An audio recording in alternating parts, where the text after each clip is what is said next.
Hey everybody, welcome to episode 8 of the BrOtaku Alliance podcast. I'm not doing a countdown this week because we are using a new system that gives us a countdown. Speaking of new systems, as you can see, I am in not a new location, but a different setup. I'm using my Yeah, I just webcam. noticed that too. Yeah, I'm using my webcam now on my laptop because the camera that I had connected to my computer was just acting weird for like the past couple of podcasts. So I'm gonna be doing this until I get that issue figured out. Luckily, I have a whole bunch of microphones and interfaces and stuff like that, so the audio should still sound pretty good. Um, but yeah, this is episode 8 of the BrOtaku Alliance podcast, and we have a very special announcement.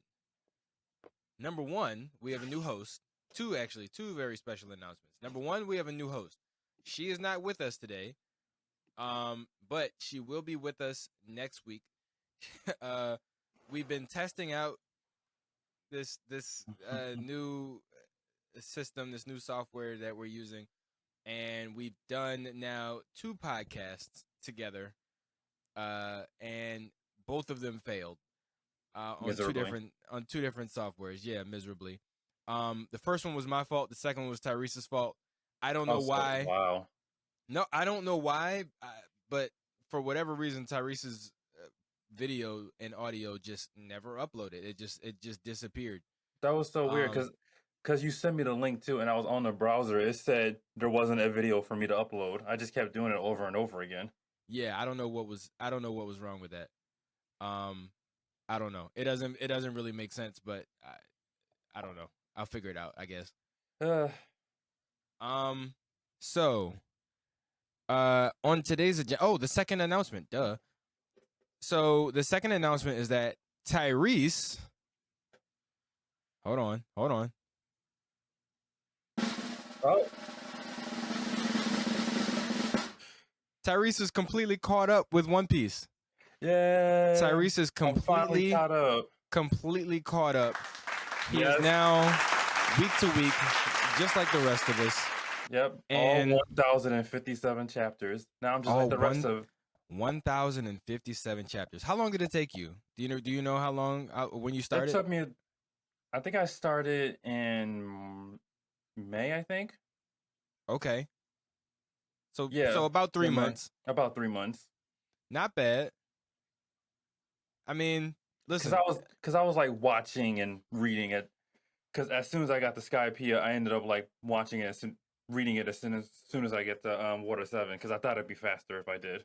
Right, and that makes sense. I mean, the biggest detractor, I guess, for One Piece, the thing that gets most people, the thing that makes most people not want to start it, is just how long it is. And I think people sort of get deterred and I think overestimate how long it'll actually take them. You got caught up in about 3 months. Reading the manga is obviously a lot faster than watching the anime. You could read like 3 or 4 chapters in the time that it takes you to watch one episode. So yeah, it's doable, people. Stop making excuses. Go get caught up in One Piece. It's very good. Yes, it's worth the read and the watch. Yes. Kind of. So because Tyrese is caught up, we can officially talk about everything. Yes, everything. The nitty-gritty. Everything that's been going on without me having to worry about spoiling him. Yeah. So, Tyrese, what did you think about Gear 5? Oh my god. It's like straight out of a fucking cartoon. The way it all set up. He technically died. He technically... So, I don't know what it is. I don't know if he's dying. I mean, yes, he technically died in order to achieve this. But it seems like to go into Gear 5th, basically what he's doing is restarting his heart by force. Yeah. Like by sheer revelation. By sheer like not willpower, but just like by sheer strength and determination, he is essentially manipulating his own heartbeat. Which, apparently is the key piece to activating or awakening his devil fruit. Um, Mm-hmm. which is pretty interesting because we now know his devil fruit is a mythical zone. It is the human Yep. fruit model sun god Nika. Mm-hmm. Now, what's interesting is that we know that there are several mythical zones in One Piece. We've actually, even though mythical zone. So what's interesting is, this is a little bit of a tangent, but what's interesting is if you go back to like the first saga of One Piece, which was the East Blue, Mm-hmm. hardly anybody knows about devil fruits. Like, Yeah. people don't really see them ever. They're extremely rare. A I lot of people think don't even know that they exist or what they are. I think the only other like the other Devil Fruit user we've seen besides Luffy and East Blue was like when he had Buggy the and Smoker. Buggy and Smoker. Yeah. In Yeah. Logtown. Oh, and Alvita, because by the time we got Oh to yeah, the Logtown, smooth fruit, yeah. Alvita had gotten the fruit as well.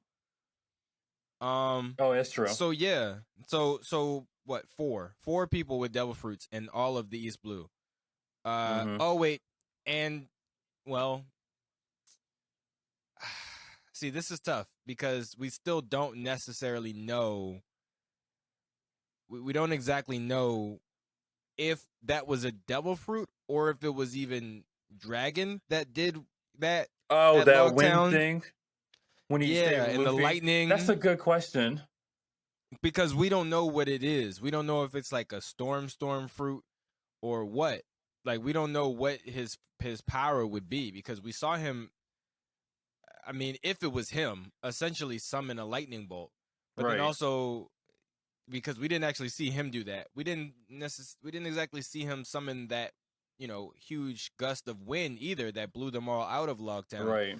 We just know that it happened while he was there. Mm-hmm. And now, knowing that he has these captains under him in the Revolutionary Army who have these amazing powers, we don't know exactly who else was there with him that day who could have been helping him. Dragon might not even have a Right. devil fruit.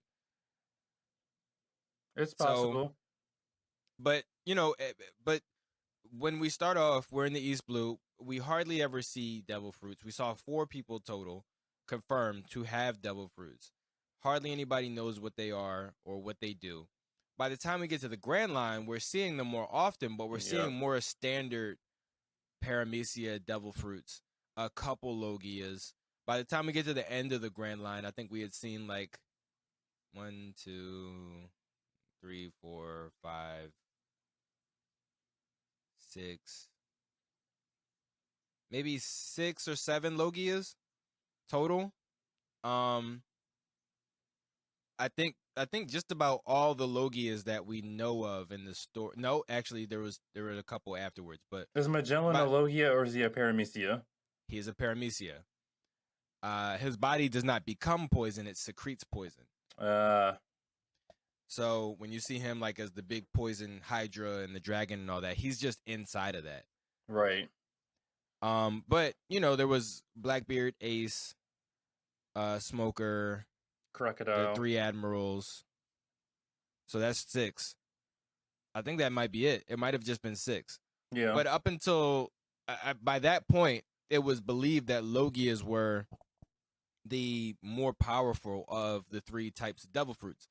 Then by the time we get to Marineford, we're introduced to the third, or not third, but the most powerful and most rare devil Yep. fruit category of all of them, which is the mythical zones. Now we're in the new world and we're in the sea where all the strongest pirates, all of the strongest marines are, and we've just seen like hella mythical zones. Especially Like in Wano. yeah, especially in one, like we've seen Katarina Devon has the mythical zone. She's got the Nine Tails fruit. Mm-hmm. Kaido, Yamato, Luffy, uh who else? We know Orochi. Sengoku has one. We know Marco has one. Orochi Mm-hmm. has one. Like, Um that what was it, that fox? He has a mythical zone type too. The one that was yeah. guarding the bridge when he fought Zoro. Yeah, Onimaru, I think is Yeah, his name. Onimaru. Mm-hmm. Um, so yeah, like they're just all over the place now. So now with Luffy having a mythical zone type devil fruit, seeing the way that he's awakened it, now it brings up, even though it's given us some answers. That's the thing about One Piece. For every answer you get like 3 more questions. Yeah. So with Kaido, I'll use as an example. We know that he doesn't have the dragon. Well, he has the fish fruit. He has the fish fruit mythical model Azure dragon or blue dragon. And the reason why that kind of makes sense is because of the Japanese, folk tale of the koi fish that swims up the waterfall, and then when it makes it to the top, it turns into a dragon. That's also the as we spoke about before, the mythical folk tale that's behind Magikarp turning into Gyarados in Pokemon. However, what we see now with Luffy is that him awakening his fruit was more internal. It has to do with like his heartbeat. Was it the same for Kaido, or was it completely different? Did he have to actually swim somewhere? Like, you know what I mean? Like, it's a weird concept, because we've seen now several awakened Devil Fruit users, Doflamingo, Luffy, the guards at Impel Down, but we've seen the awakenings have much different effects. I believe Katakuri was awakened as well. Yeah, he was able to manipulate the room and turn it into mochi. Yeah. So we've seen multiple awakenings, but with multiple different like results and effects. So it's weird. So I'm looking forward to learning more about Joy Boy, so that we can in turn learn more about this Devil Fruit as well. So Gear 5th. I'll say that as someone who was reading it week to week when that came out. I mean, I've been reading it week to week since like Zoe. But as someone who was reading that chapter when it initially was released, I can say that there were very mixed reactions. There were very mixed reactions to Gear 5th. Some people thought it was amazing. Some people thought it was terrible. And then some people were kind of turned off by the idea of Luffy having this like amazing mythical devil fruit anyway. Like just that kind of turned some people off, because one of the things that I think a lot of people really loved about One Piece is that there was seemingly nothing special about Luffy. In the beginning. Like, in Naruto, you find out very early that like he's got this demon inside of him. In Bleach, you find out pretty early that Ichigo is different. He can see ghosts, other people can't. So on and so forth. In Dragon Ball, Goku has a fucking tail. So like right off the bat, and turn into a giant ape during the full moon. Exactly. So like right off the bat, this guy is special. With One Piece, that wasn't exactly the case. What made Luffy special in the beginning was just that he had a devil fruit. But then we find out later on that there's plenty of people who have devil fruits. You just have to eat one. You don't even have to do anything special to get the power. You just have to literally eat. You just have to eat the fruit. You don't even have to eat the whole fruit. Just take a bite. Just take a bite, and you get this power.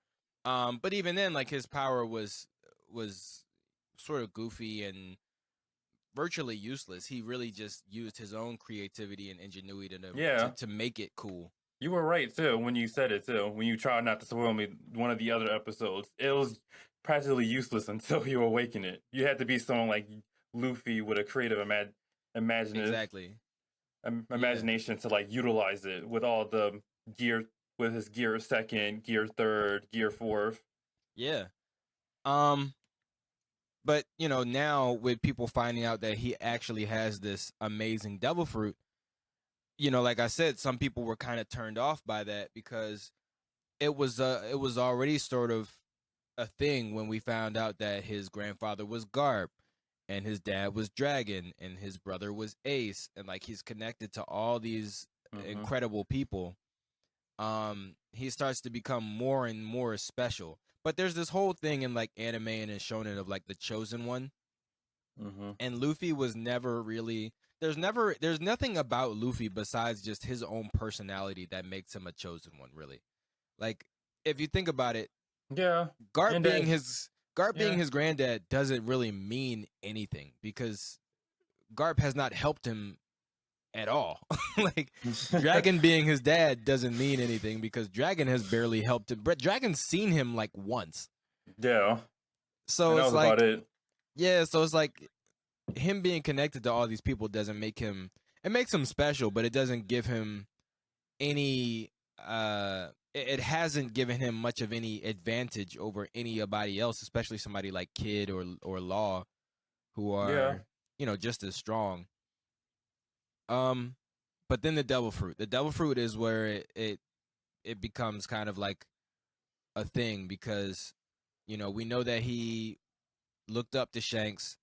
Shanks had that devil fruit. Clearly, he knew there was something special about it for him to go and get it. I mean, he knew. See, that's the thing. We still don't know much about Shanks. Like, did he know? Did he know what that devil fruit was, or did he steal it just because he was trying to make a name for himself and he wanted to steal something from the world government?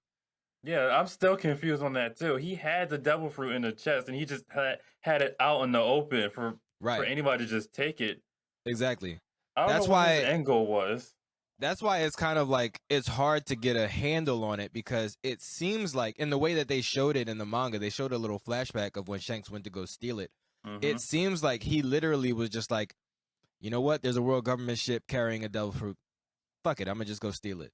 Yeah. Because even the world government people that were on the boat were like, why are they robbing us? Like all we have is this devil fruit, and we were told it doesn't even really do shit. Like why are they stealing it? Why are they stealing this from us? Like they couldn't even understand.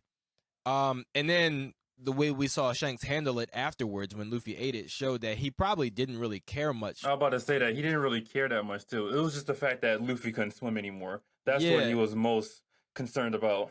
Yeah, he didn't really seem like he cared much about the fruit at all.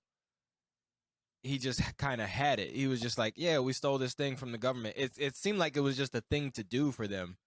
And then they got the fruit and they were just like, oh, well, this is cool. We'll just sit it over here, I guess. Close the box? Nah, it's all right. Who cares? Yeah, it's fine here. So yeah, but the devil fruit being as special as it is what's kind of raising a lot of eyebrows because now it's like, okay, you know, is Luffy a chosen one? The fact that he was possibly given this devil fruit by Shanks, the fact that Shanks clearly has information and ties to certain people that we still don't fully understand. He specifically chose to go and steal this devil fruit, possibly knowing what it was, and then took it to the island where Luffy was and just left it there in an open box next to a child who he knows has a habit of eating when he's upset. Yeah. Right after making fun of him.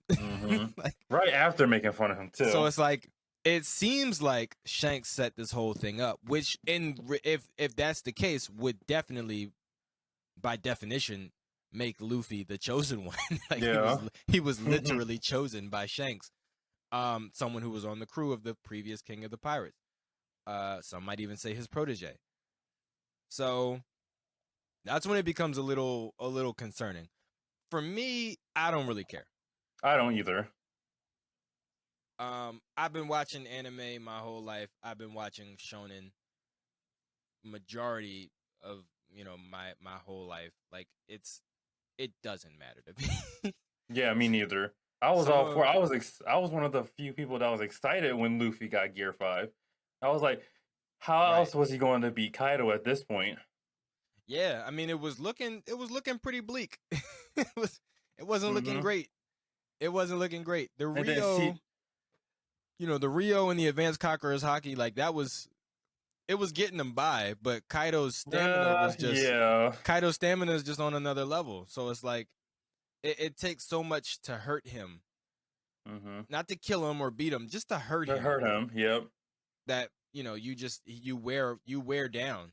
So even Enma, when Zoro hit him with Enma, it was doing something, but it did had a big effect on him. Yeah, it was just the fact like it made him bleed.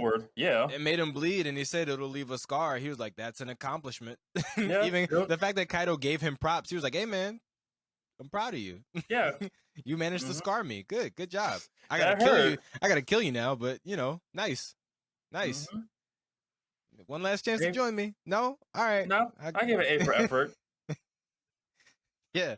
So, I love Kaido so much. Oh my Uh, god, the drunken phases he had when he fought Luffy. it was Sad perfect. drunk, mad drunk. Flirty drunk. He's like, stop. Stop. My favorite one. Stop. Bloodthirsty drunk. That was so funny. And he was going through them so fast. He was. It was so quick. Like the 5 stages or 7 stages of grief. He was just going through them so Yup. fast. Yep, it was super quick. It was it was way too quick. Yeah, so overall, I mean, I don't have a problem with it. I love Gear 5th. When I saw it, it was interesting because a lot of people when they first heard about Nika and like the Sun God, they immediately started drawing parallels to Skypiea. That's what I was thinking of too. Yeah, so it's like there was a panel in Skypiea because the reason why was when Who's Who. By the way, if I was to have anybody's devil fruit, I would take Who's Who's. Yeah, me too. It's the strongest ancient zone. Because I love cats. Like cats are like my favorite animals. Yeah, And a saber-tooth tiger. dope. To be a saber-tooth tiger, he was huge. Like he was huge. I would definitely take Who's Who's. But either Who's Who's or Kaido's. Yeah. But if like when Who's Who was telling that story and they showed the little like panel of the sun god Nika, people immediately were like, "Oh my god, that's Luffy in Skypiea." When they were dancing around the fire. And what's interesting was when they showed them, like when people start like posting the pictures online and stuff, like screenshots, they did the side by side and you could see the differences between Nika, the illustration of Nika, the silhouette, versus Luffy's silhouette in Skypiea. One of the biggest differences that I noticed was the joints. And Nika's joints were like curved, whereas Luffy's joints were like very straight and kind of angular, like regular joints. Yeah. So I immediately noticed that difference, and I wondered why Oda chose to draw Nika in that way. So when it finally came out that Luffy was awakened and they showed him in Gear 5th, and they showed him doing the exact same pose in the moonlight, and you saw his silhouette, his joints were rounded, like Nika's. They weren't really angular anymore. So immediately when I saw that he was like black and white, I was like, oh my god, I know what this is. This is a Rubber Hose cartoon. And I immediately like went and I watched like some old like Felix the Cat cartoons and like the really old like Cuphead and the old Mickey Mouse cartoons. I was about to say the Mickey Mouse Steamboat Willie. Yep. Looney Tunes. Yep. So it's like for the people who don't know, who maybe don't watch One Piece and don't care, this is obviously a huge spoiler. Luffy's Gear 5th form is supposed to be a Rubber Hose cartoon. So if you ever watch like any of those old, really, really old cartoons like Felix the Cat or the original Mickey Mouse, which was basically a ripoff of Felix the Cat,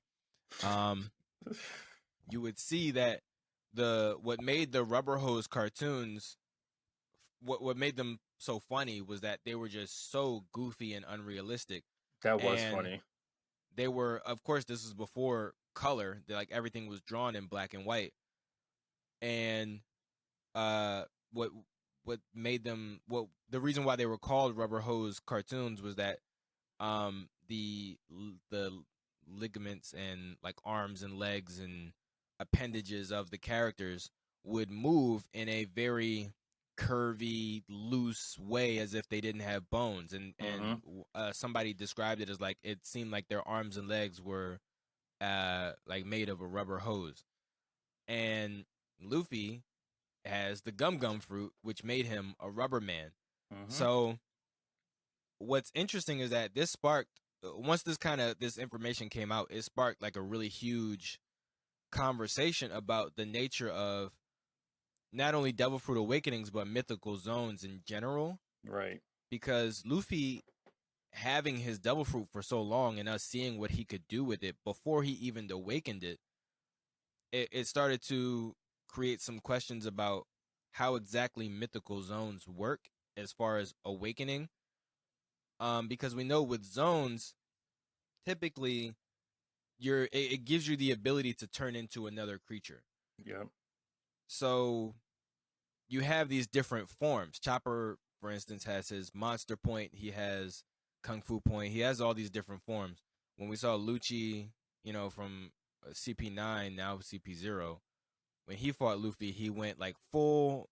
What was he? A jaguar or a leopard? I think jaguar. No, he was a leopard. Leopard. He went into like full leopard form where he's basically just a leopard.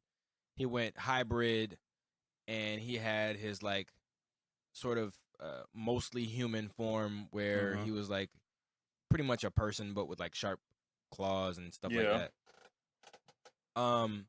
But with mythical zones it's different because it's harder to partially transform into a mythical creature. Now we've seen Marco do it.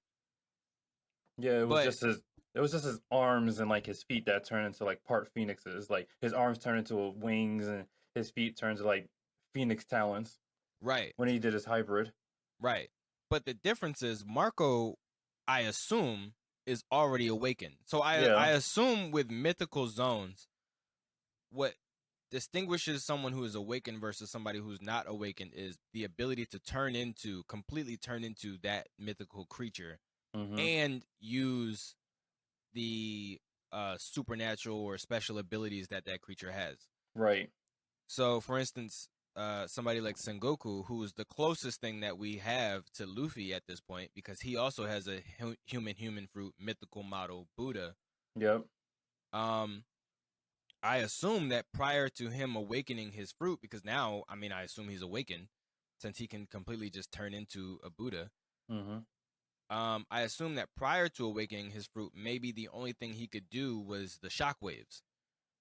Those sort of those Buddhist palm shockwaves that he did against Blackbeard, but he couldn't completely turn into a Buddha. But again, these are all things that Oda hasn't explained yet.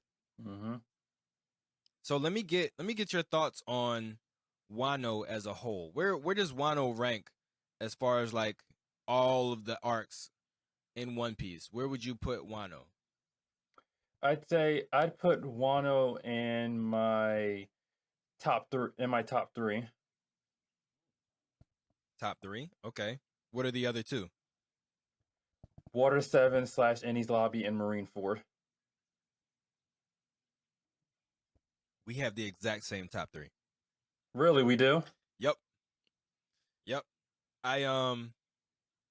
Yeah, actually no. I don't know if I would put Marineford up there just yet.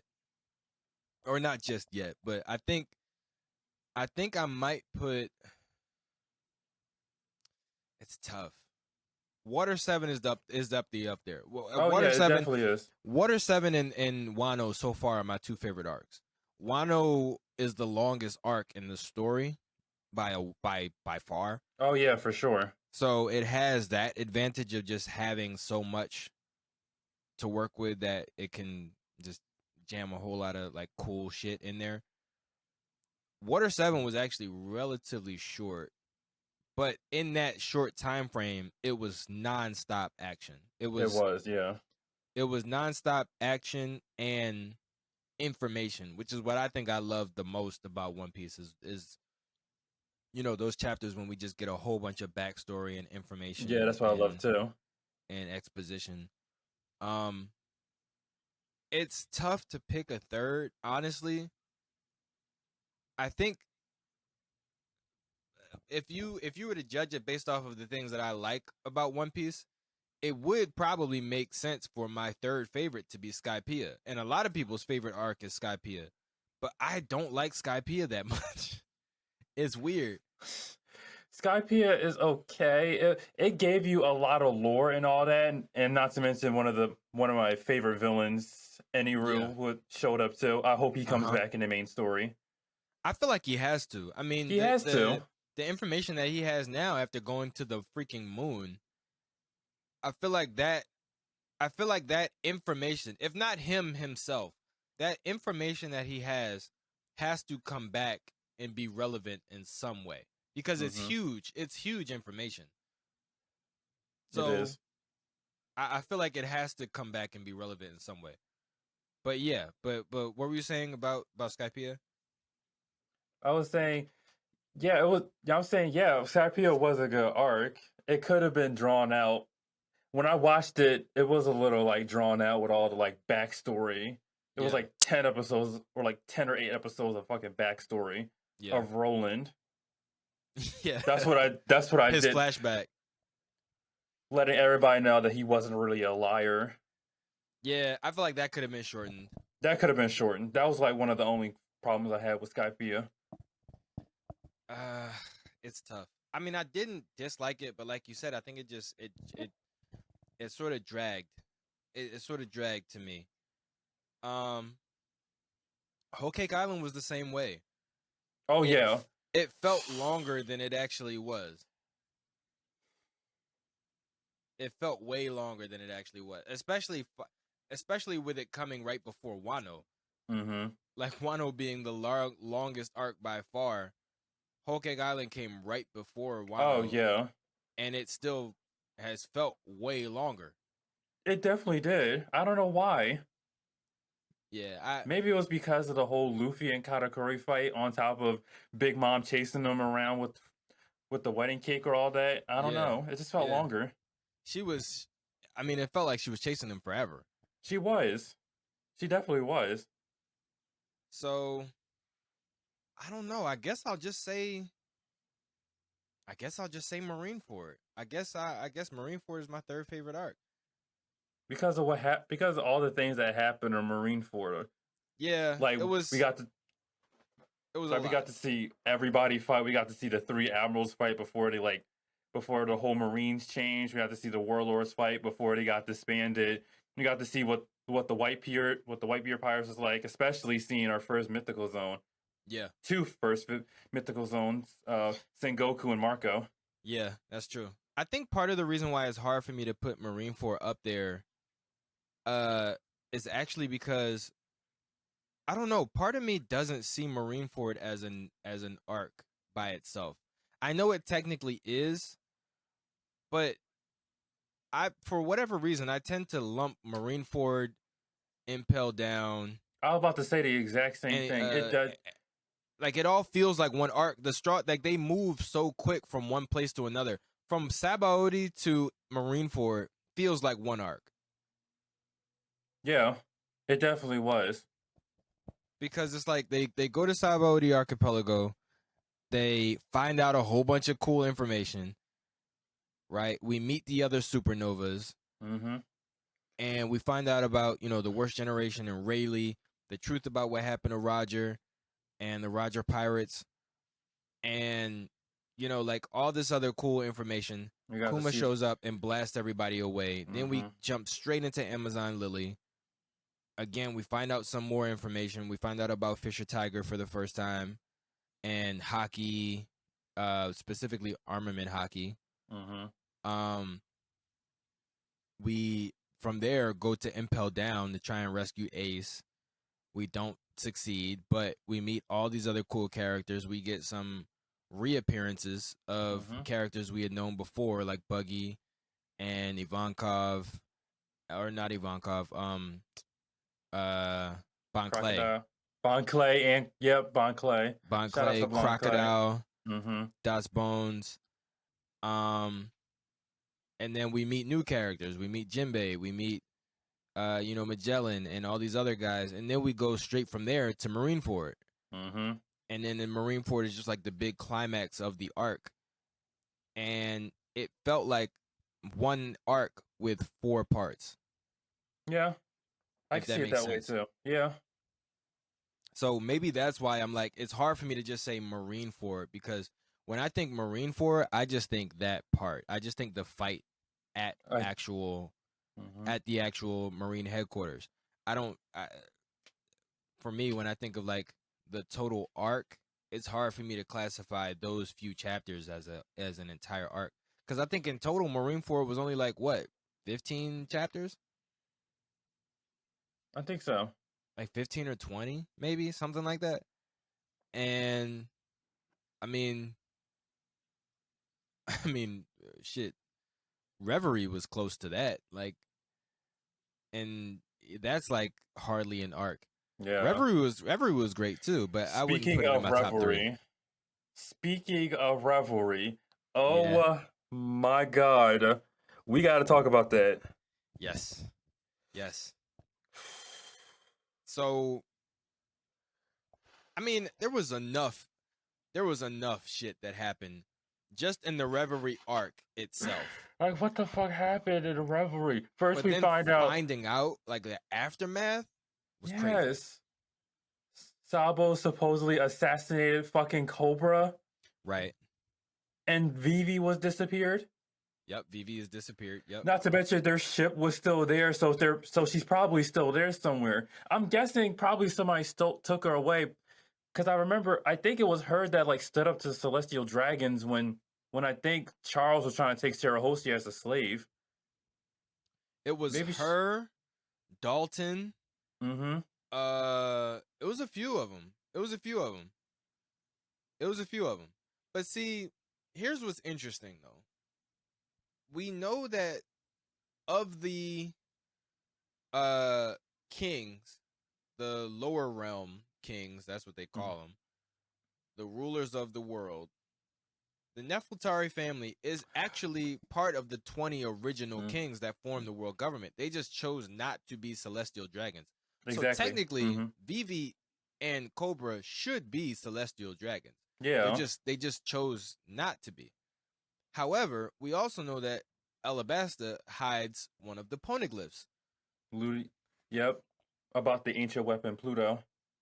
Right. So they're kind of like almost double agents in a sense, because every other country that we've seen that who were like supposedly allies of the ancient kingdom, they're not recognized by the world government.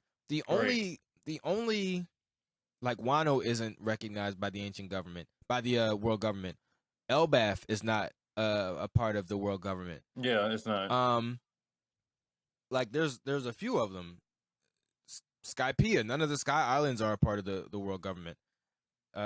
So the only Little Garden, two, I think, isn't either. nope. The only two, well, I don't think Little Garden's a country. That's just a That's just an island. a wild island. I don't think anybody actually lives there except the two giants. Yeah. But the only two countries that we've seen that have poneglyphs, but are also a part of the world government, are Alabasta, Right, and Fishman Island. Mm-hmm. Which is interesting because the two princesses of Alabasta and Fishman Island were seemingly being targeted by Eam. Yes. So, you know, Yes. when they showed him in that room, he had a picture of Shirahoshi, he had a picture of Luffy, a picture of Blackbeard, and a picture of Vivi. Vivi. And the picture of Vivi had like a knife in it.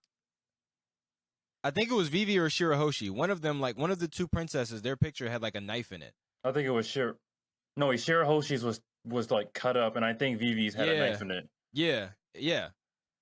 So it's like, it's interesting that these two countries, who are technically a part of the world government, but we know they also have ties to the ancient kingdom, they are seemingly being targeted by Eam, who is basically the head of the world government, kind of like king of the world.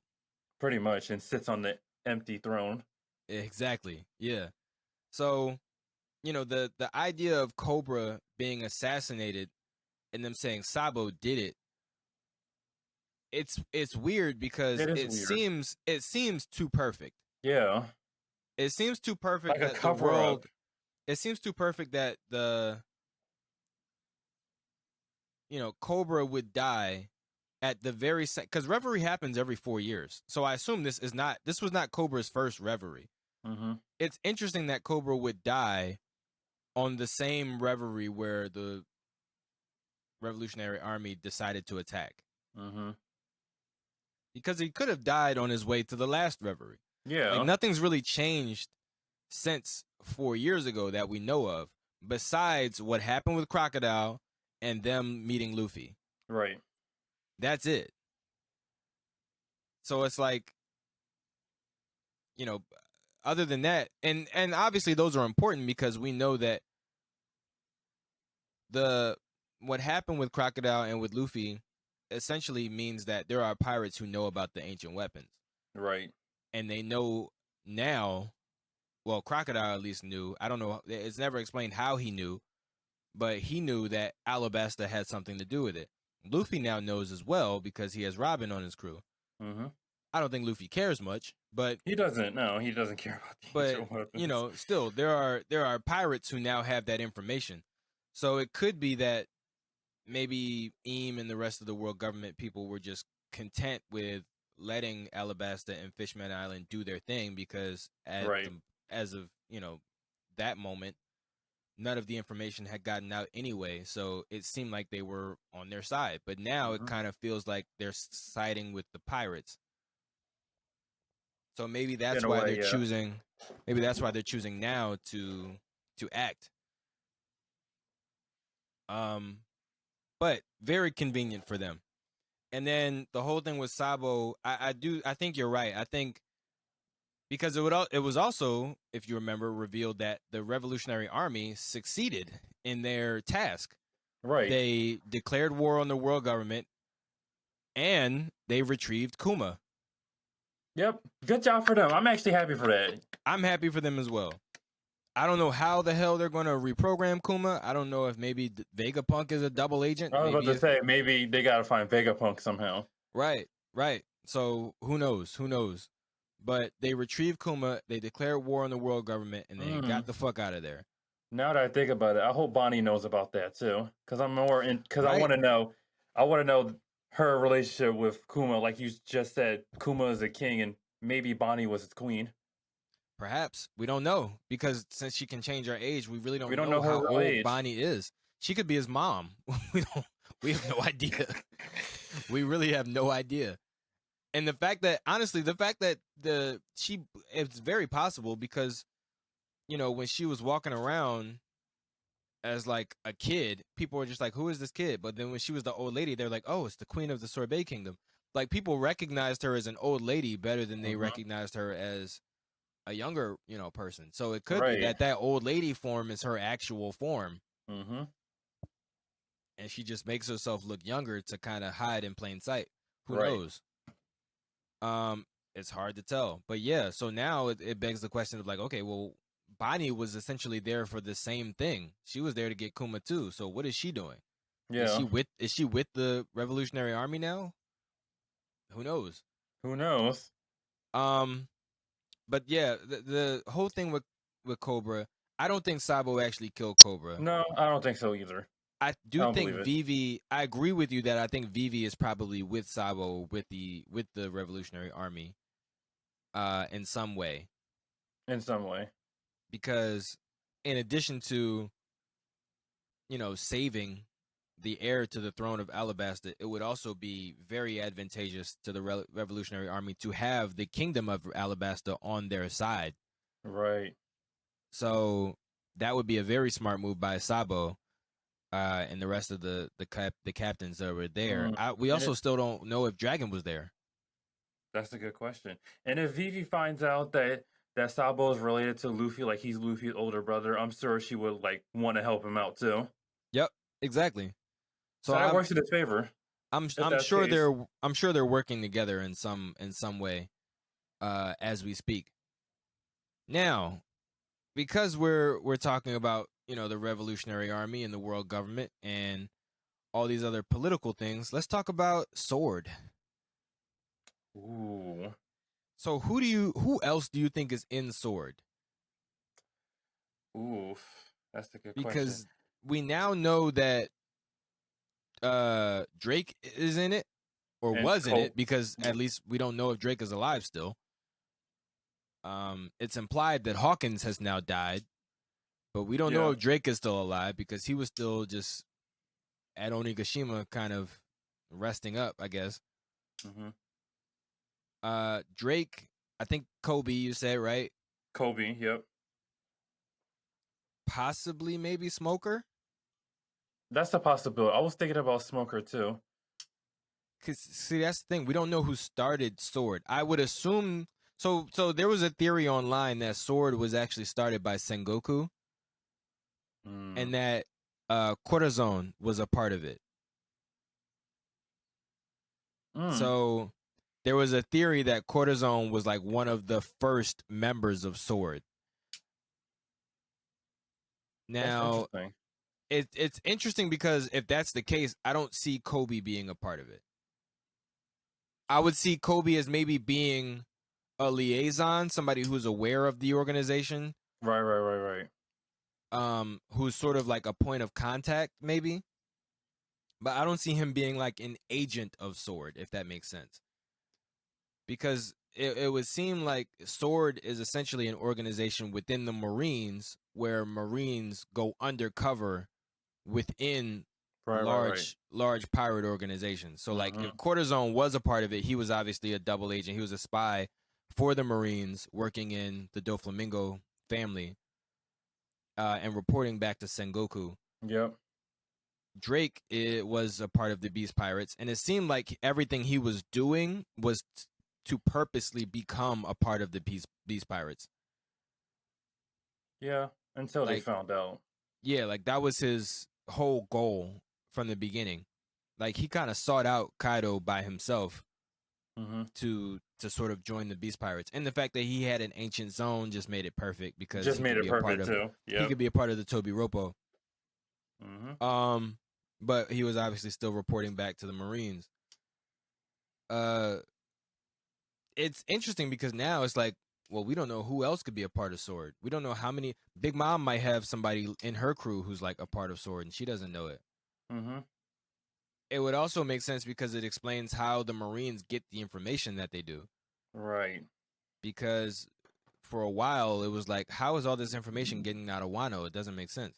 Now we know Blackbeard probably. It seems like Blackbeard has somebody in Wano as well Yeah.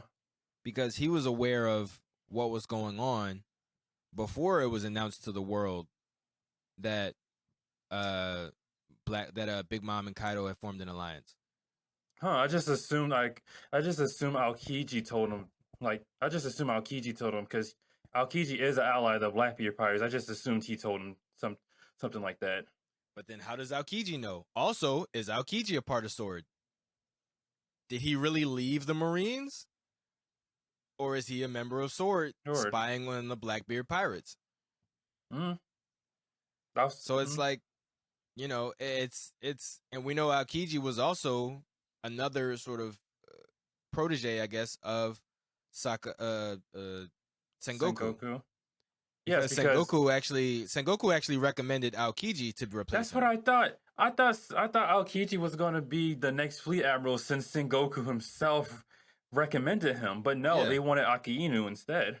Yeah. The world government wanted The world government Akainu. wanted Aki Inu. Yeah. But Sengoku wanted Aokiji. Mm-hmm. And I think when it was decided, because they fought for it Yeah, they did. When Aokiji ended up losing and Akainu won. I wonder if Sengoku probably came to him and was like, "Hey, don't leave. Like you're still valuable as a Marine. How about you have this other position where you don't have to be under Akainu, but you can still be a Marine and you can have even more freedom than you had before." And he, Which convinces him to join Sword.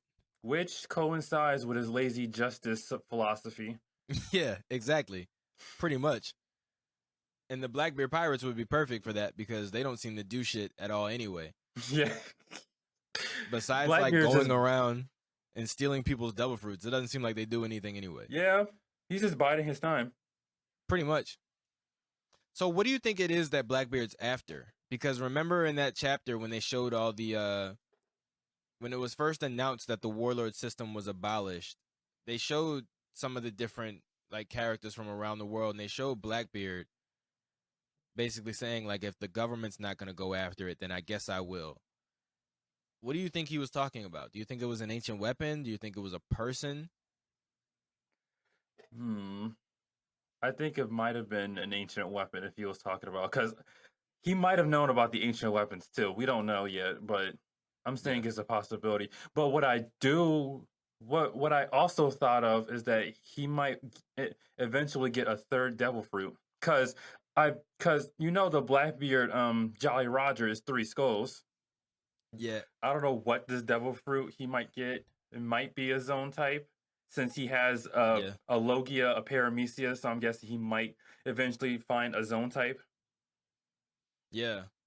See, it's interesting because some people assume that he might have already had a zone, Mm. and that the zone devil fruit that he has was one that was it was a mythical zone that allowed him to have essentially more than one soul. Oh shit. So that was like one theory. That explains why he's able to have 2 devil fruits. Right. So that was one theory. There was another theory that he has 2 souls within him already, and that the second one is rocks. I was just about to say that too. Yeah. Because he was actually, him and Shanks were born around the same time as the God Valley incident, Right. which is when Rocks was defeated. And also, we know after that was when Whitebeard went out on his own and formed his own crew. It was about 10 years, I want to say, that went by after that when he actually brought Blackbeard onto his crew. Blackbeard had been on Whitebeard's crew for like 30 years. Yes, he has. And was basically just keeping his head down. And until he found actually, the dark fruit. Yep. And so I basically gave you the answer already, but do you know what the single highest bounty increase is for a character? The highest bounty increase? No, the single highest increase. Like the bounty went from one thing to another thing, and it was the highest increase of all characters. So for instance, like when Luffy Blackbeard's? goes from 500 million to 1.5 billion, that's a 1 billion berry increase. Are you referring to Blackbeard? He didn't had a bounty before, and now he immediately skyrocketed to 2.3 billion. Yep. Yeah. Blackbeard literally went from 0 to over 2 billion in a matter of 2 years. He didn't even had 100,000 bounty or whatever. Just immediately went up to 2 billion. His first bounty ever was over 2 billion. Mm-hmm. That's crazy. That is crazy. People thought Luffy's first bounty at 30 million was crazy. Like what? when he first gets to, what is it, Jaya, I think, and he meets what is this guy's name? I always blank on his name. The spring guy, Bellamy. Yeah. And Bellamy has his old bounty, and he's like 30 million. This guy's not worth 30 million. And they beat him up, and then later on, Luffy's updated bounty comes, and it's 100 million. Yeah. And they're just like, wait, what? It's like, we literally just beat this guy's ass, and his bounty went up? That doesn't make any sense. And his bounty was higher than Bellamy's. And then he comes, and he obviously one-shots him. But, like, that was a huge increase. Yeah, it was. Going from 0 to 30 million, and then from 30 to 100, that was huge. Then going from 100 to 300, 300 to 500, it was like Luffy's bounty seemed like it was increasing the fastest, but then when you really think about it, Blackbeard went from 0 to over 2 billion. That's something. First bounty. His first bounty. Yep. Crazy. And immediately became a fucking Yonko. Speaking of Yonkos, he was a warlord. He was a warlord with a 0 bounty. That is interesting. He was a warlord with a 0 bounty. He literally went from being on Whitebeard's crew, having no bounty, to going out on his own. And the first thing he does as a pirate is bring in Ace and to become a warlord. Yep. Speaking of Yonkos,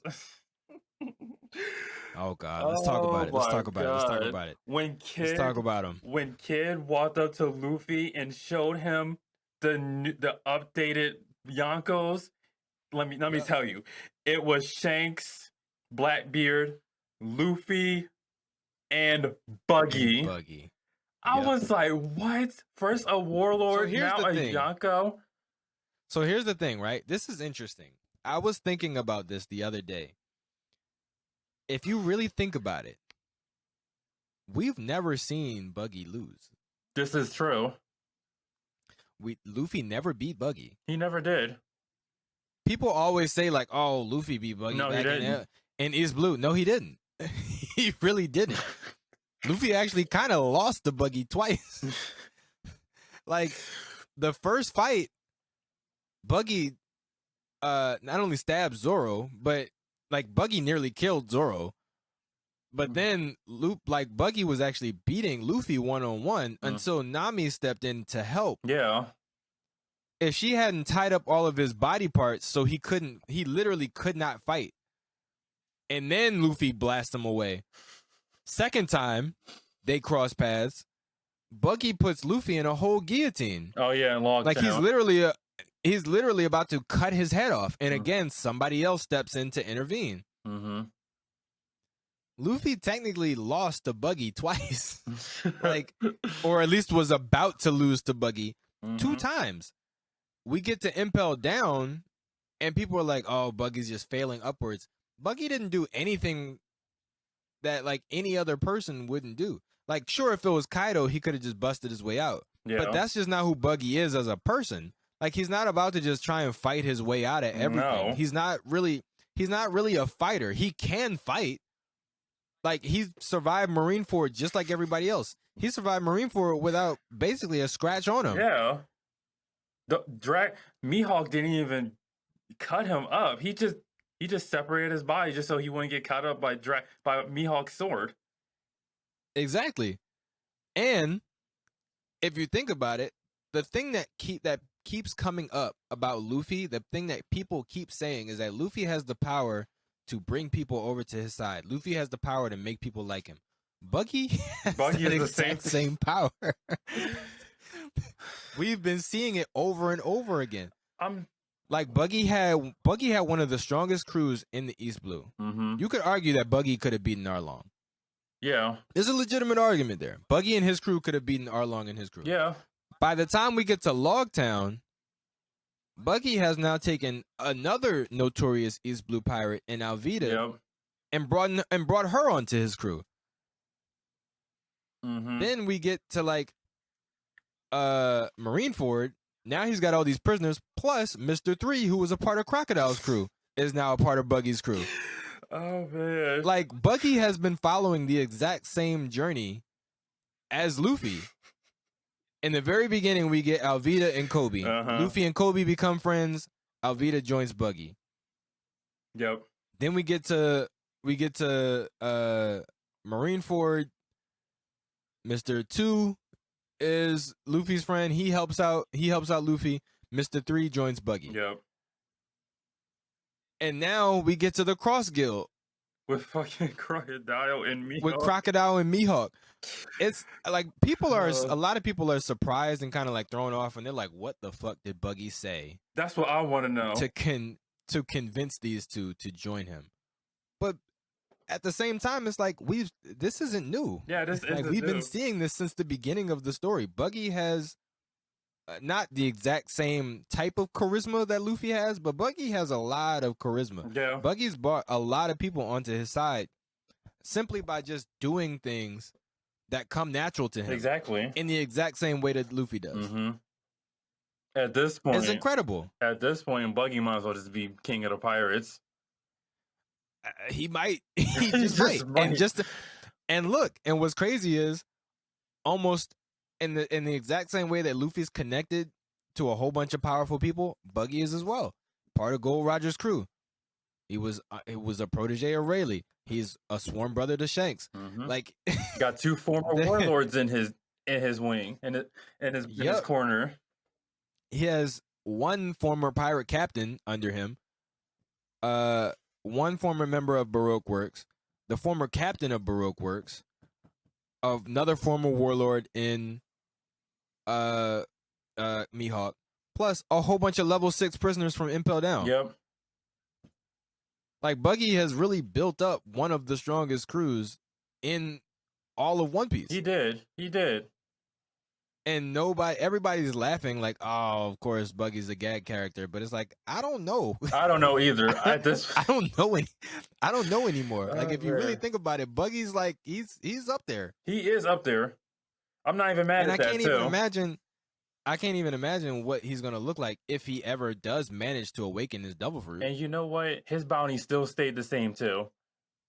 Yup, his bounty hasn't changed either. Despite it might be higher now because we didn't get to see it. Oh yeah, it might be. I don't think we now. saw it. I don't think we saw it. But once he lost his warlord status, they might have increased it. Yeah. But 3 former warlords on the same crew. I'm not mad at it. And just like how Luffy has a former warlord on his crew, now Buggy has 2. Yep. And he's himself is a former warlord. Mm-hmm. Luffy also had an alliance with a former warlord in Law. Yeah. Crazy.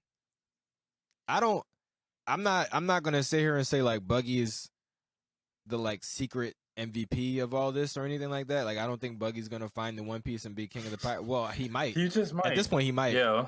Buggy's been failing upwards for like so long that, and I'm gonna say this too.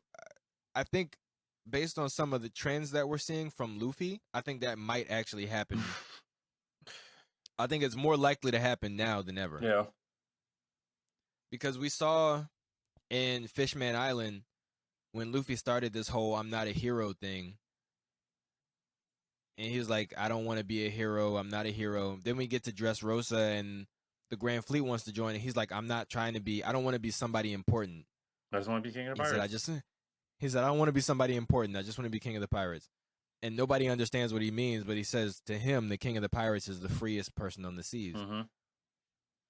So now in Wano, he's literally telling Momonosuke, "Hey, don't tell anybody it was me that beat Kaido." Mm-hmm.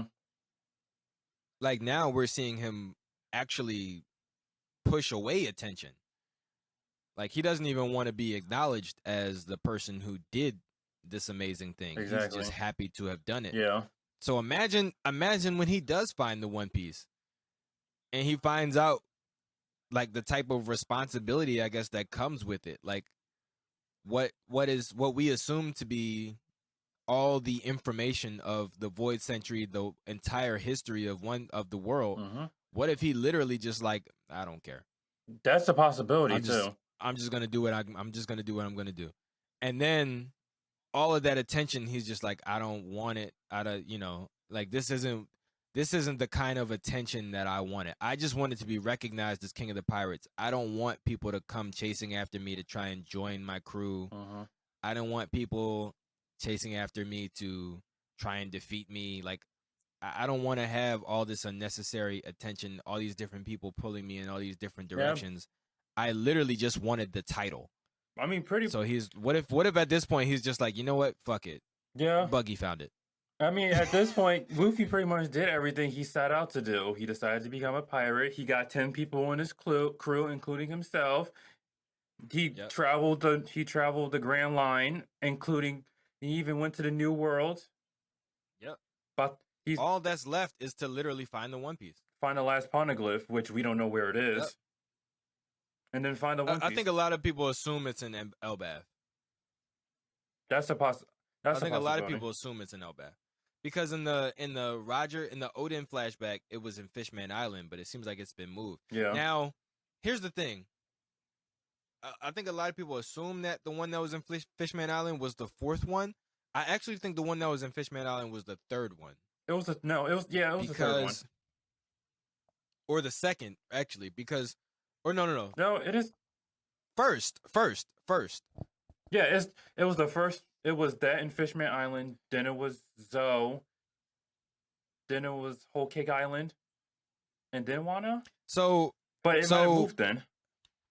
So the one in Fishman Island moved. Yeah. And people don't know where. People think that's the one that's missing. I don't think that's the one that's missing. I think the one that was in Fishman Island is the one that Jinbei gave to Big Mom when he decided to join her. Oh, that might make sense. It wasn't originally in Big Mom's territory. No, I think he gave it to her when he decided to join her and have her take on Fishman Island under her protection. That was years ago, wasn't it? Because Roger ended up sneaking into Whole Cake Island and steal a poneglyph. Damn, that might have been years ago. Well, they never said whether he stole a road poneglyph or not. Because remember, Big Mom had 2, just like how Kaido has 2. Kaido has 3.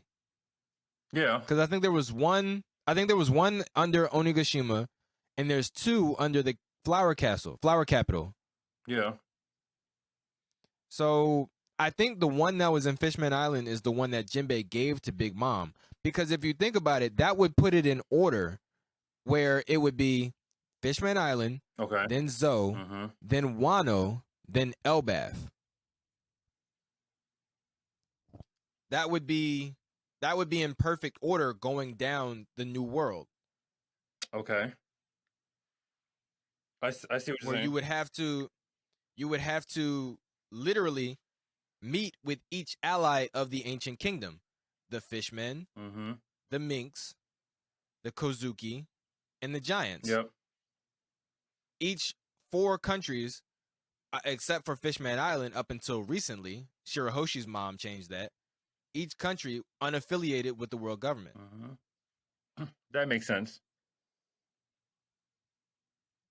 So I think that's why the one that was in Fishman Island is the one that Big Mom has, because that's the only one that's out of place.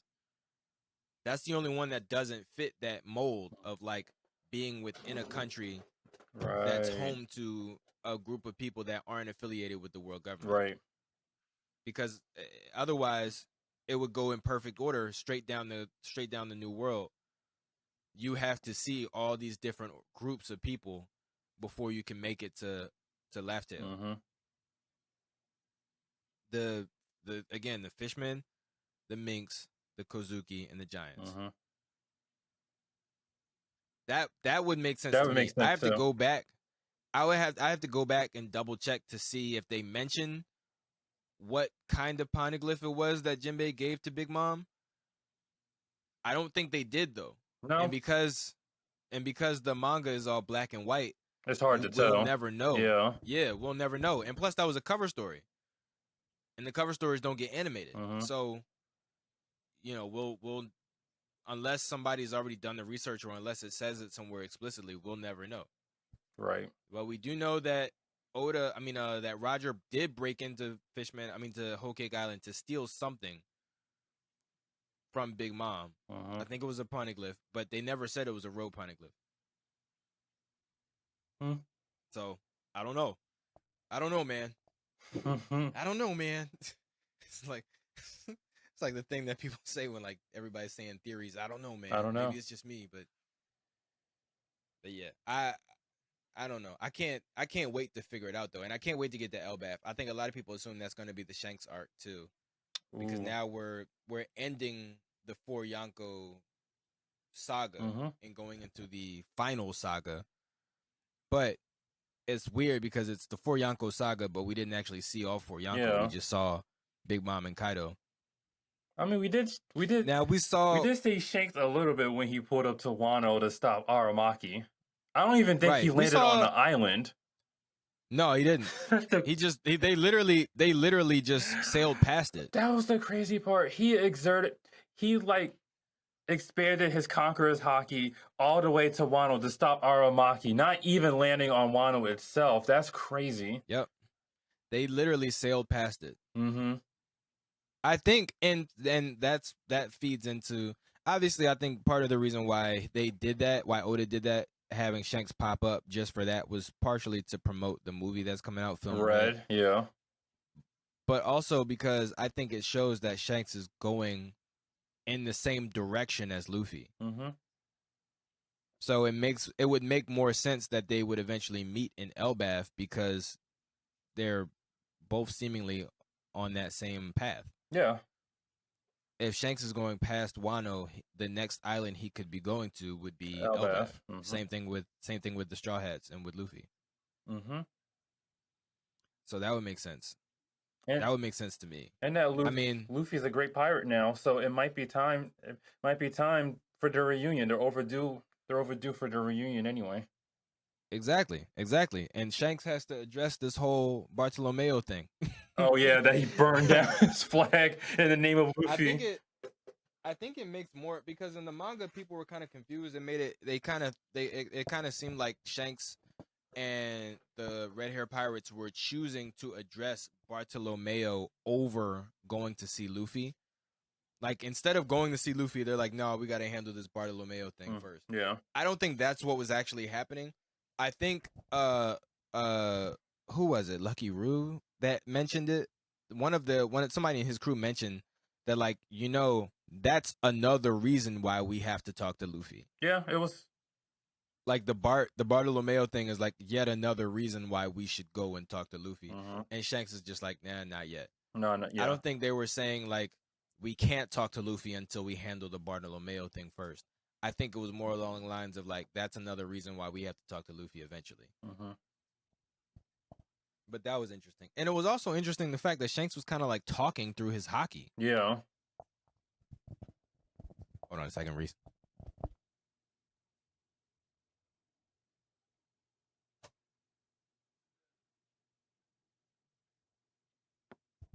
Computer's dying. All right. So, talking through his haki. I thought that was interesting because we still don't know that much about haki in general. For the most part, it kind of seems like it's just your will. But I think even more than that, it's also intent. Yeah. Because when Luffy was first learning haki, and when we first saw specifically Conqueror's haki, which is what we saw Shanks use in Wano just now. But when we first saw Conqueror's haki, definitive, like, confirmed Conqueror's haki, was when Rayleigh used it in the auction house. Yep. And he specifically used it to knock out only the world government soldiers and the celestial dragons. And I think, that's part of the thing that is, a part of like the intent portion of it. Because when Rayleigh was training Luffy, he even said, like, you need to train this not just so you can use it whenever, but also so you can refrain from knocking out just everybody in the vicinity. You can specifically target certain people. Yep. And I think the whole thing with Shanks, there's a lot of back and forth about how exactly he was able to communicate to Aramaki through his haki. That rhymed. Nice. But I don't think it was a direct communication. I think when we see Shanks exuding that Conqueror's haki and speaking, I don't think Green Bull is hearing Shanks's words. I think he's more so feeling his intent through the Conqueror's haki. That's what I was thinking too.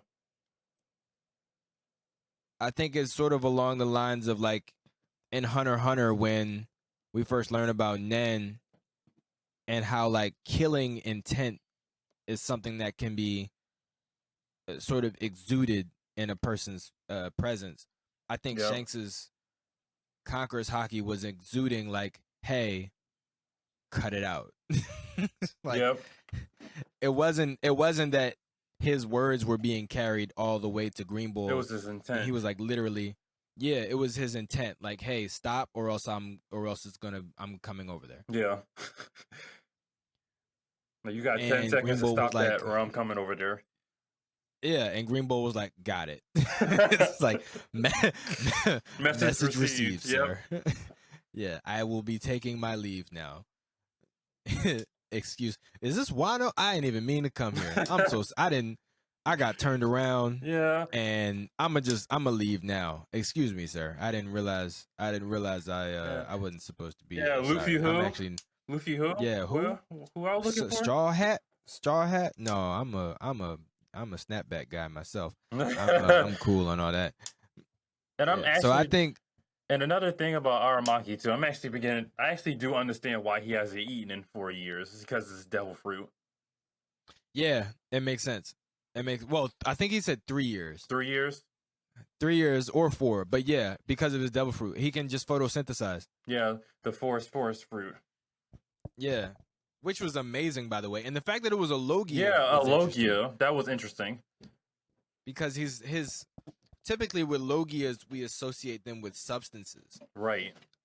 specifically natural substances, so like fire, gas, smoke, darkness, Ice, light, right. Nature is not quite a substance. substance. It's more of a concept. So it was interesting the fact that his forest fruit made him literally a nature Logia. Like his Logia power is the power of nature itself. Mm-hmm.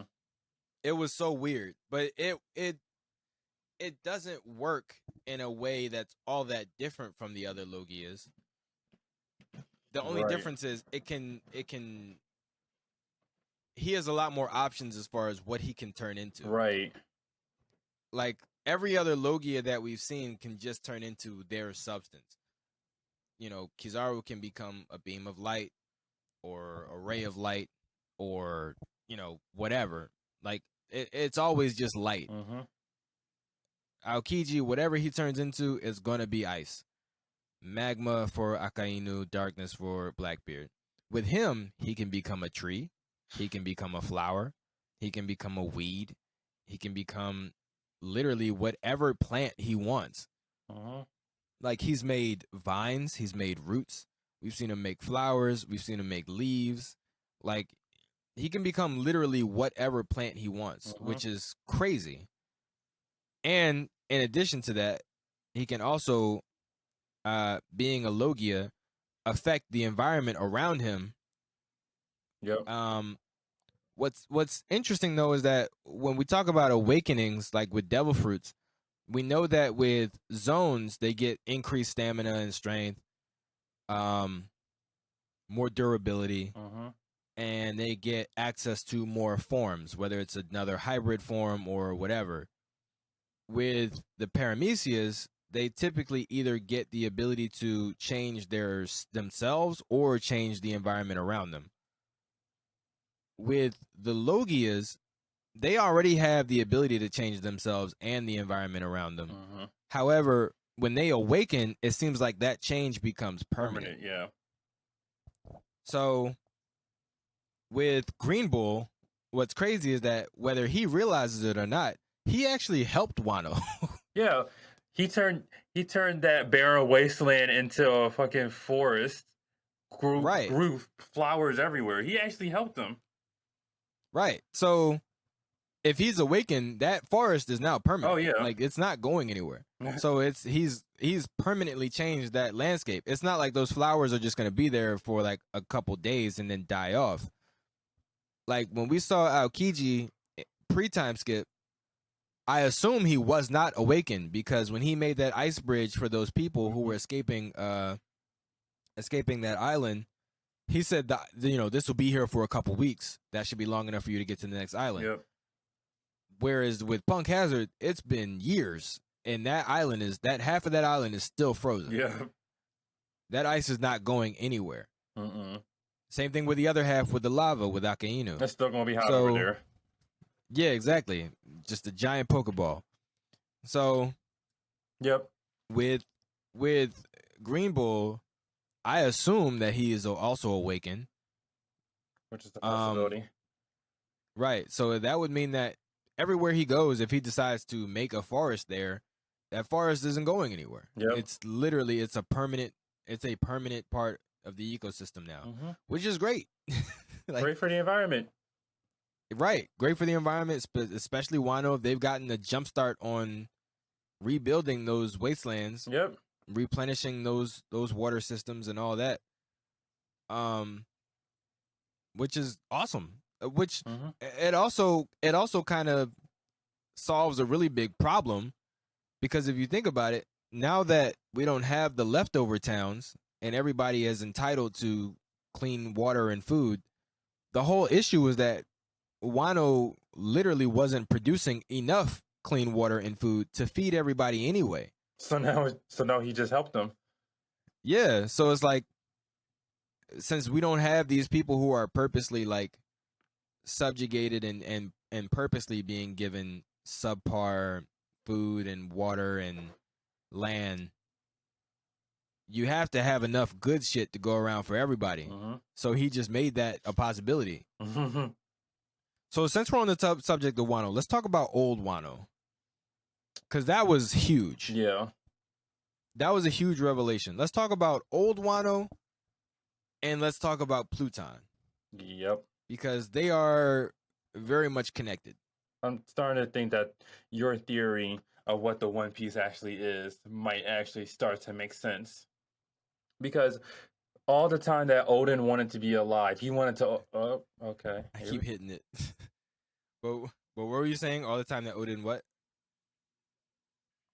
That Odin was alive. He wanted to like open up Wano's borders. Now he actually went to Laugh Tale and saw and found out what the One Piece is. It kind of fueled into that, and he knew that Pluton was in the old Wano, and it sparked some debate, not debate, but sort of like confusion, I guess, because I think most people believe that at some point Luffy is going to be either in control of or allied with all three ancient weapons, right? However, if you think about it from the citizens' perspective, we love Luffy, but do we really want to unleash an ancient weapon? So now they're all kind of confused because it's like, damn, why did Odin want to open the borders so bad if it means unleashing Pluton? So it's like they don't. And Sakazuki even said, I mean, not Sakazuki. What, I cannot remember his name, but Odin's dad, Momonosuke's grandfather. He even said, like, I can't tell you. Like, I don't. All I know is the information that's been passed down through the Kozuki. I don't know what Odin learned when he went out with Roger. So why he wanted to open the border so bad, whatever he found out during his journey, I have no idea. All I know is that if you open the borders, that means you're releasing Pluton. And everybody was just kind of like confused, especially Robin, because she's like, well, I want to learn about the ancient weapons. I don't necessarily want people to have them. And she immediately tells Frankie and Luffy's like, I don't care. Like, I'm cool. He's like, I don't want it. Like, we got a ship. Like, you know what I mean? And Frankie's just like, man, like, I can't believe it's actually here. But even he's like, nah, I don't want to see it either. Nobody there is actually interested in releasing this thing. Even Kid and Law, they're like, nope, like, we're good. Nah. So it's interesting because Odin was so adamant about releasing, well, more specifically about opening the borders of Wano, specifically when Joy Boy arrived. And now that we know that that's basically Luffy, we're kind of in a predicament where it's like, well, whatever Odin wanted, clearly it's something that should happen or is supposed to happen. So the fact that Luffy's leaving and the borders have not been open, and Momonosuke specifically told Zunisha, do not open the borders, we're not doing it. You know, it begs the question of like, okay, well, what are we doing here? Like, what was the purpose of Odin getting that information and giving you guys the instructions of like, when Joy Boy gets here, open the borders, just for you guys to turn around and decide not to do it?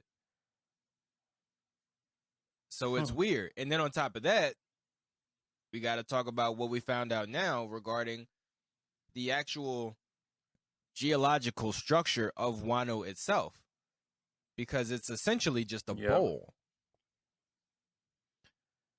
Yeah. That pretty much sums it up. It's essentially just a bowl. And it explains the whole thing with the koi fish, because when we first saw that, everybody was like, well, wait, koi fish are freshwater fish. How the fuck are they swimming up a waterfall in the ocean? But now we understand that Wano, the ocean around Wano, is fresh water. It's rainwater that's collected over hundreds and hundreds of years.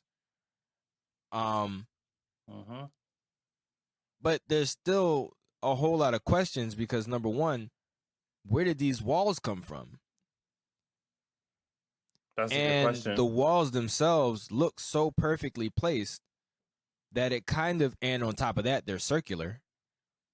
Remember, it makes a ring around the entire Mm-hmm. island. Yeah. It seems eerily similar to the red line.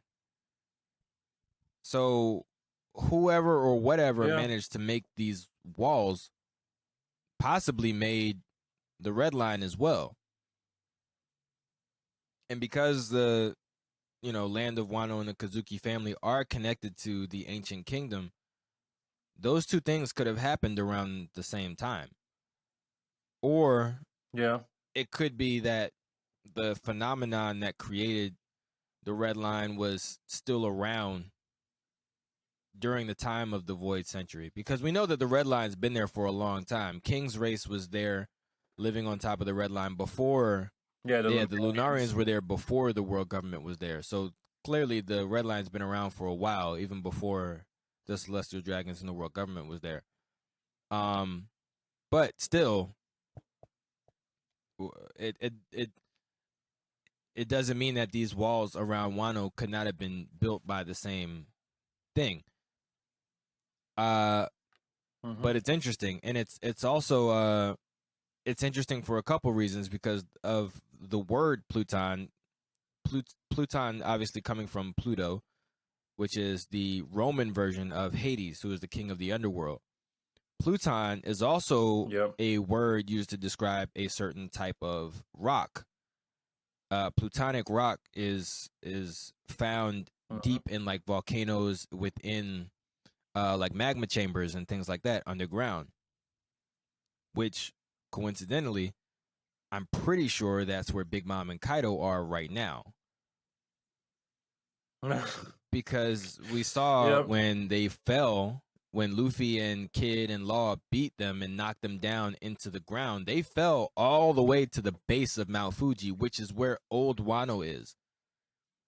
So if they fell into like a magma chamber or a cavern or whatever down at the base of the mountain, they could, if they trigger some type of reaction, they could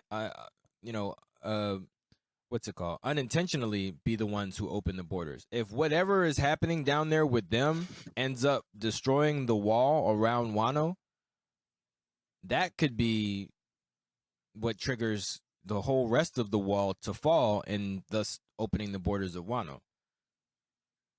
Because there still hasn't been, it's been over a week. Like, it's been over a week and they still haven't said where the hell are Big Mom and Kaido. Yeah. And now the Straw Hats are about to leave.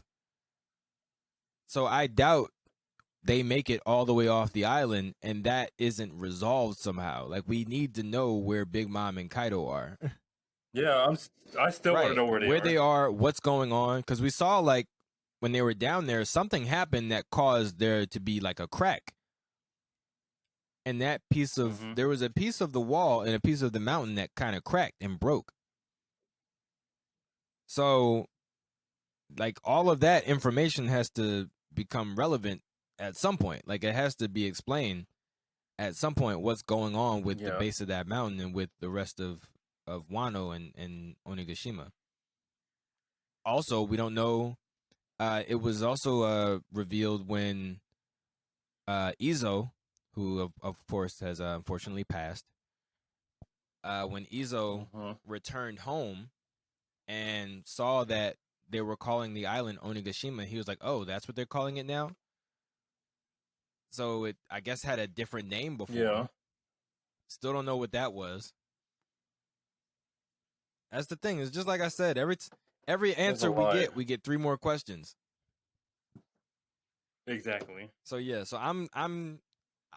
It's a bittersweet moment with us being in the final saga, but at the same time, I'm super excited to finally just get answers. Like, it's Same. I can't wait. I can't wait to just get answers to all of these questions. And at this point, I think it's impossible for Oda to disappoint me. Maybe I'm biased, but oh no, at this point, no. It's far Yeah. for him to At disappoint this me. point, it's like I don't. Anything he makes, I would happily take it, as long as it answers. All right. So let's figure out. Let's have a little conclusion here. Let's figure out where we want to end this off at. I Okay. want to ask you what you think about Yamato not joining.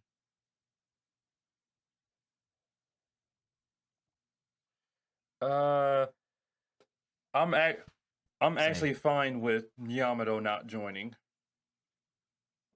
because it's like, sure, everybody wanted Yamato to join, but it was like we didn't really get to see Yamato have any interactions with Luffy aside from them two just knowing each other. I would like for just those two to like have a couple more moments, like how Luffy had moments with Brook before he joined, or how he had moments with Frankie and Jinbei before It's they joined. interesting. It's interesting. I don't know if I So it's actually agree fine. with you on that particular point about. I mean, not to mention he Yamato also wanted to take Yeah. follow the same footsteps that I Odin think took. I That don't too. know. I think the reason why I'm okay with Yamato not joining is because I kind of didn't expect her to. If that makes sense. I think a lot of people were so hooked on the idea of her joining because it felt like that was just what was going to happen. Yeah, felt like Right. And I it was think a that's natural thing to exactly why happen, I but no. didn't think it would happen. For me, there's never been a more obvious candidate for a straw hat than Yamato. Like her Yeah, connection to that's sort Ace, of obvious her too. seeing Luffy as the new Roger and seeing herself as the new Odin, uh being, Kaido's child, being freed by Luffy, having this desire to go out to sea and see the world, like all these other things sort of painted this picture of Yamato as like the perfect straw hat candidate. And we've never really seen, like I said, somebody who was more obviously being sort of put on the path to join the Straw Hats. And that was what Hmm. made me kind of Actually, wary of yeah. the whole situation. Now that now that I That was think what about made it me too, kind yeah, of it wary was of the whole obvious. situation. And on top of that, I think even though Yamato said like, "Oh, well, Odin started his journey with a tour of Wano. There's still so much I haven't seen." I think that's bullshit. I think it's been over a week. Hmm. I think she's had plenty of opportunity to see Wano. Obviously, she wasn't eating or showering while Luffy and Zoro were knocked out. So she probably wasn't doing too much exploring. But at the same time, it's like you're in the flower capital now. Like you could have just walked around. Like it's not hard. Yeah, for a week. Like just because you weren't That eating and whole showering week, doesn't mean you couldn't just walk around and like go see different parts of the country. Plus, Wano's not actually yeah, that big. We know that now. So it's not. I think Yeah, that's bullshit. I think the thing that made Yamato stay is the second reason why I never expected her to be a Straw Hat. And that is just that Wano kind of needs her more than the Straw Hats do. I think I think the this thing is that really true. That is influenced her also true. decision to stay behind was more so what Green Bull said than anything else. When Green Bull told them, "Hey, you guys may not want to admit it, but Kaido was what was keeping you all safe." I was just about to say that too. Kaido was an asshole. He was a fucking tyrannical rule, but Exactly. He was he like, made a "You lot guys of may people not want scared to of hear him. it, but Kaido is what was keeping you safe. Kaido is what was keeping other pirates from invading. It was what was keeping the world government and the Marines from invading. The Beast Pirates were the deterrent that were Hmm. keeping everyone else from trying to get their hands on this country and all the different secrets and things that this country Pretty much. holds. You guys aren't affiliated with the world government. You don't have the Hmm. protection of the entire government behind you.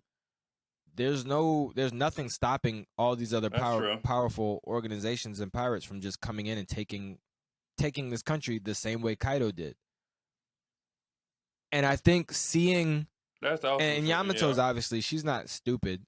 She has hockey. She's, I think, as well versed in hockey as almost anybody else on the Straw Hats. She knows the real reason why Green Bull left. She knows it wasn't Momo.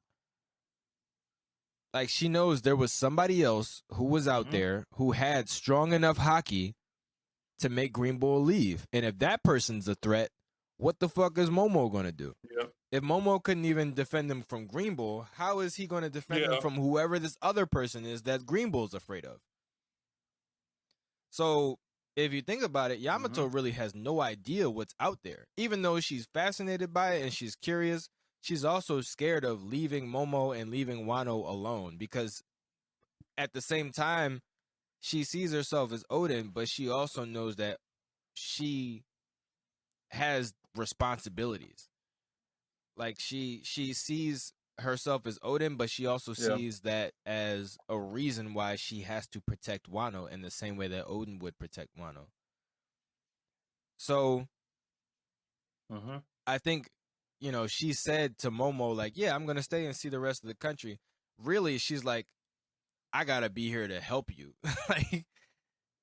like I have to be here at least to help train you until I feel like you're good enough to be here by yourself, to be the sole protector of this country. Because as of right now, if she was to leave, Momo and the Scabbards alone, sure, they're capable of defending Wano from, like, regular pirates. But anybody on, like, Kid, Law, Luffy, Blackbeard, Shanks, anybody on anybody from the worst generation on that level, they're gonna cause, like, serious problems, and they're not equipped to handle it without her. I think she kind of knows that deep down, because that's the only thing. If you think about it, that's the only thing that's changed from the day before when she was saying, "Yeah, I want to go with Luffy," to now when she's saying, "Yeah, I'm gonna stay here." The only thing that's changed is what Green Bull came and did and said. So I think she's now seeing Momo say, like, no, stay out of it. Stay out of it. You're about to leave and join the Straw Hats. You can't help us. We can't rely on you if you're not going to be here. And seeing them basically struggle until Shanks stepped in, she knows, like, well, shit, if he's not going to accept my help because I'm joining the Straw Hats, then I just can't join the Straw Hats. So it sucks, but I think Yamato made the wise decision and honestly made the decision that Odin probably should have. Because if you think about it, if Odin never left, none of this happens. So pretty much, I think she, even though it's interesting, because even though she sees herself as Odin, she's also making up for Odin's mistakes. Yep. Wouldn't want another Kaido or Orochi taking over Wano. Good on you, Yamato. Proud of you. Proud of you. We'll find somebody else. Yeah, you're smart. I don't know who, though. Part of me is like, all right, I'm gonna tell you this. I haven't told anybody else this. Part of me honestly feels, because Luffy said he wanted 10 guys. He didn't say he wanted a crew of 10 people. So when he said he wanted 10 guys, I don't think he was including himself. I think he wants one other person. And I think most people expect that there will be at least one other Straw Hat. And I think it will be a pirate who actually originally wanted to join the Straw Hats in the first place and has been following them ever since Sabaody Archipelago. And who knows a great deal of information thanks to the Straw Hats. I think it's Caribou. This is because if you think about it, when we're first introduced to Caribou, it was at the Straw Hat recruiting event thing. Because supposedly Straw Hat Luffy and the Straw Hat Pirates were recruiting new people to join them on their, road through the new world. And Caribou and his brother were there. They were there to get recruited by the Straw Hats. Now, eventually, Caribou kind of changed his mind, and he was like, you know what? Instead of joining under somebody, I'm going to try and beat him. And that didn't work out. But ever since then, he's kind of just been following them around. Mm-hmm.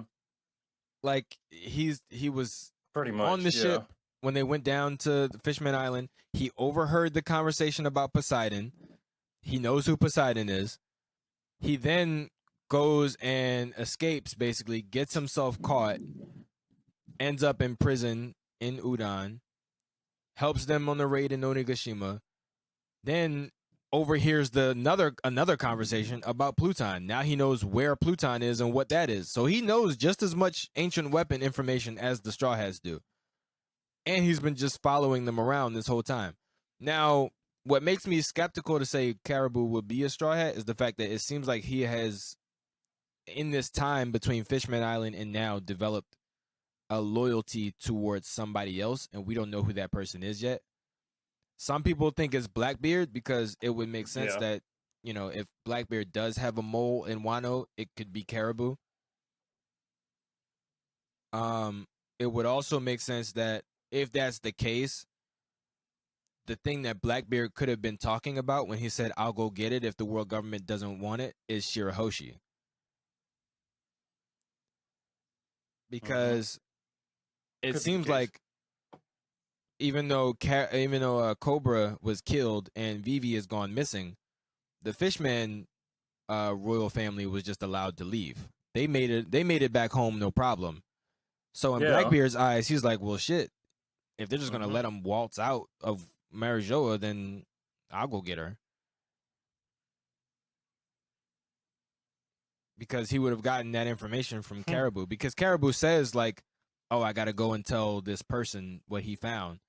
So, and then there's this other person that, you know, Kid is talking about. Yeah, about reading the poneglyph. The burn scar. I don't. Some people were immediately thinking Sabo. I don't think it's Sabo. I don't think Sabo knows anything about the poneglyphs or like how to read them or anything like that. No. I don't know who it is. Even if it was Sabo, yeah, he wouldn't have done it for. He wouldn't do it for Kid.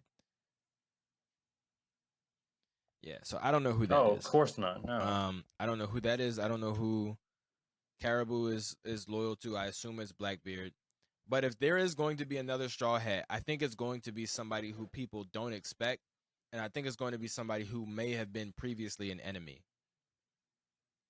So either, I think Caribou, I think so too. Caesar. I think maybe Caesar's a possibility. Perhaps maybe just maybe Bon Clay is alive. Like, I don't know. But I do think there will be at least one more Straw Hat. I think there has to be at least one more Straw Hat. Some people even think that they think Carrot's still going to join because they think Carrot really doesn't want to be the leader of the Minx and that she's just snuck on the ship again.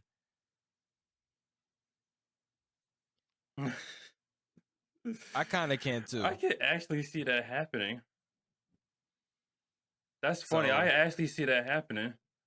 Right.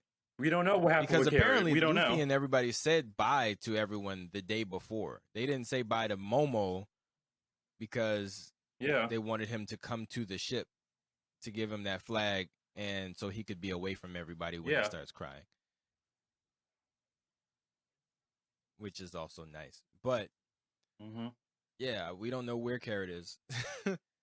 But we do know the other Minx, Duke Dogstorm and Cat Viper, they are staying in Wano. The rest have probably gone home, maybe. Yeah, back to Zone. Probably parked around the corner. All right. Yeah. Any final thoughts? Give me a minute. Oh, go ahead. So, while Tyrese is gone, I'll take this moment to give a few updates. Number one, go on to the Black Flag Entertainment website, blackflagent.online. Check out Tyrese's This Really Happened story.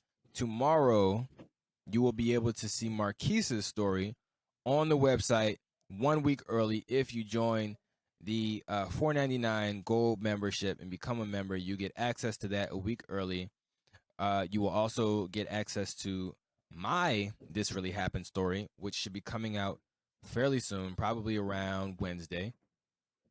And again, if you want to wait and you want to watch it on YouTube, you can do that as well. Tyresa's story is already on YouTube. Marquise's story will be up next Saturday, and my story should be up next Wednesday.